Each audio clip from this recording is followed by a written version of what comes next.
Assalamualaikum warahmatullahi wabarakatuh.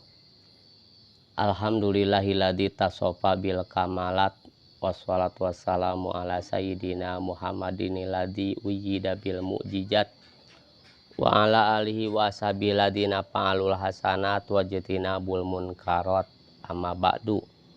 Qala musannif wahbub nabiyyaka tsumma azim qadrahu wabkhol bidini kama yuro bikama samu.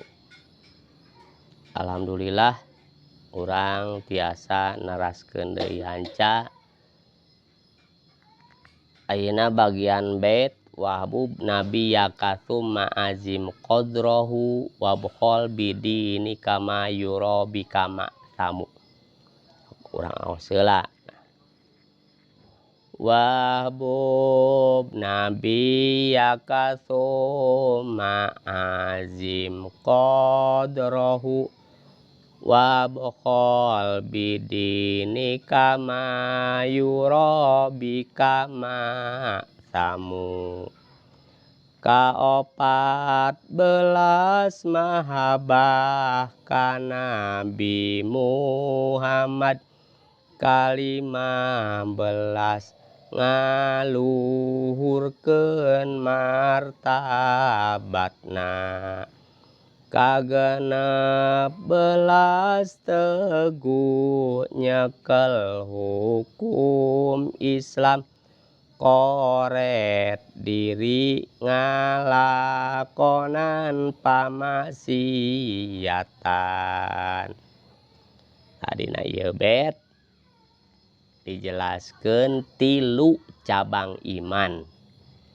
Bismillahirrahmanirrahim. Wahbub jeung kudu mika cinta anjeun nabiyyaka ka nabi anjeun. Summa azim tuluy kudu ngagungkeun anjeun qadrahu kana martabatna nabi. Wabkhol jeung kudu ngoretkeun anjeun bidinika kana agama anjeun. Ma yura salagi berjalan bika ka anjeun naon masamu dosa. Jadi sakira-kira dosa kudu dikoretkeun. Dina artos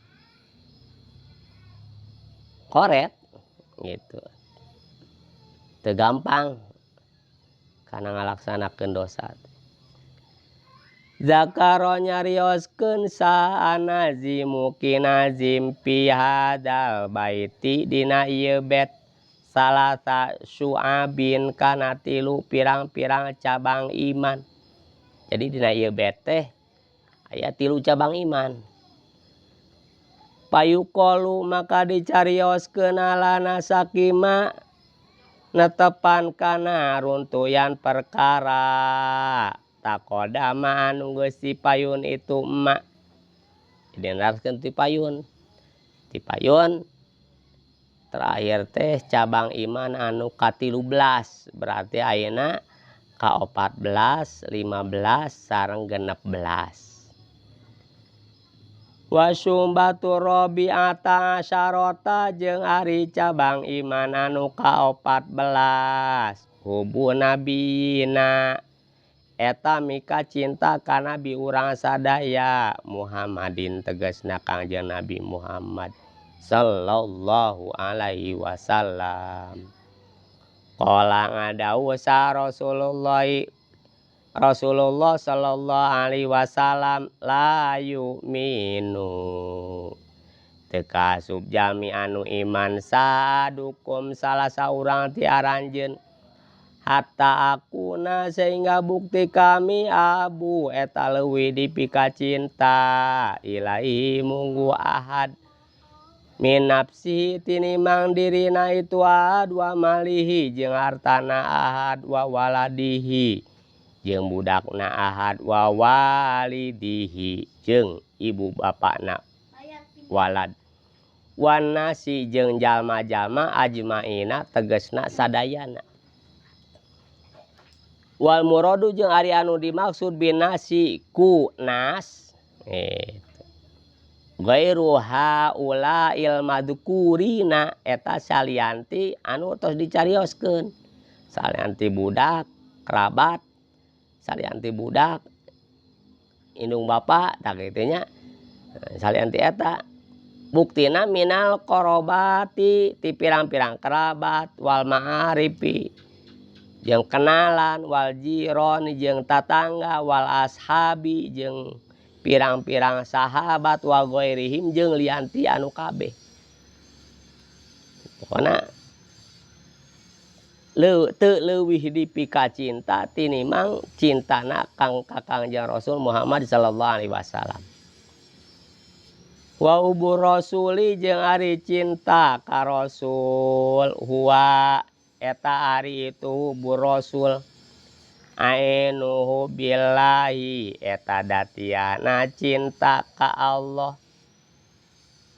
Wa kadzalika jeung eta nya kitu deui hubul ulama'i ari mika cinta ka para ulama wal atqiyai jeung cinta ka pirang-pirang jalma ahli takwa li'anna Allah ta'ala karna saesuna Allah ta'ala yuhibu eta mika cinta Allah hum kaitu ulama sinarang atqiya wa hum jeung ari itu ulama jeung atqiya yuhibu na eta mika cinta ulama sareng atqiya hu ka Allah wa kullu dalika jeung ari sadayana anu tos dicarioskeun yarjiu eta kembali kulu dalik ilahu bil asli kana ka cinta anu pokok maka pala yata jawazu moal ngalewatan itu hubul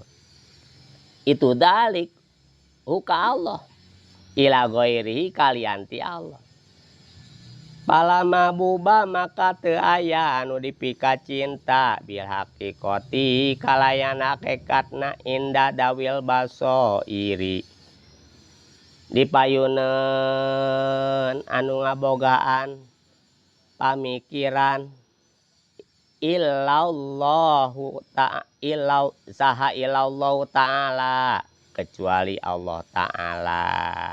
Jadi hakikatna cinta ka ulama cinta ka atqiya cinta ka para nabi karena cinta ka Allah da aranjeuna jami-jami anu mika cinta ka Allah sarta dipika cinta ku Allah pala musaiko maka teu aya anu ngahaklil mahabati kana dipika cinta siwahu salianti Allah itu nya. Jadi cabang iman anu ka-14 nyaeta mika cinta ka Kangjeng Nabi Muhammad sallallahu alaihi wasallam. Cinta ka Nabi teh bukti nyata urang sadayana cinta ka saha ka Allah subhanahu wa ta'ala nya kitu deui. Cinta ka para ulama cinta ka para atqiya jalma-jalma anu takwa dasarna cinta ka Allah subhanahu wa ta'ala maka saur Kangjeng Rasul nembe teu kaasup jalmi anu iman diantara aranjeun sehingga kami saur Kangjeng Nabi teu leuwih dipika cinta gitu sehingga kami dipika cinta muga eta jalma tinimang dirina hartana anak indung bapa jeung jalma-jalma anu sanesna tegasna kedah langkung gitu mika cinta ka Kangjeng Rasul teu kaelehkeun ku nu sanes sakumaha dina surat At-Taubah Allah subhanahu wa ta'ala ngadawuh a'udzu billahi minasyaitonir rajim Qul in kana aba'ukum wa abna'ukum wa ikhwanukum wa azwajukum wa asiratukum wa amwalun iktarabtumuha wa tijaratun tasyawna kasada wa masakinu tardawna ahabba ilaikum minallahi wa rasuli wa jihadin fi sabilihi fatarabbasu hatta ya'tiyallahu bi amrihi wallahu la yahdil qaumal fasikin. itu jadi anu tilu teuing kaelehkeun kunu sanesna itunya cinta ka Allah, cinta ka Rasul, cinta kana jihad di jalan Allah. Alhamdulillah nembe sacabang iman dina ieu betnya cinta ka Kangjeng Rasul Muhammad sallallahu alaihi wasallam teh sebahagian tina cabang iman. Wallahu alam bissawab. Ulah eureun ngaji supaya tambih-tambih amal, tambih-tambih sae adab sinareng akhlak urang. Wassalamualaikum warahmatullahi wabarakatuh.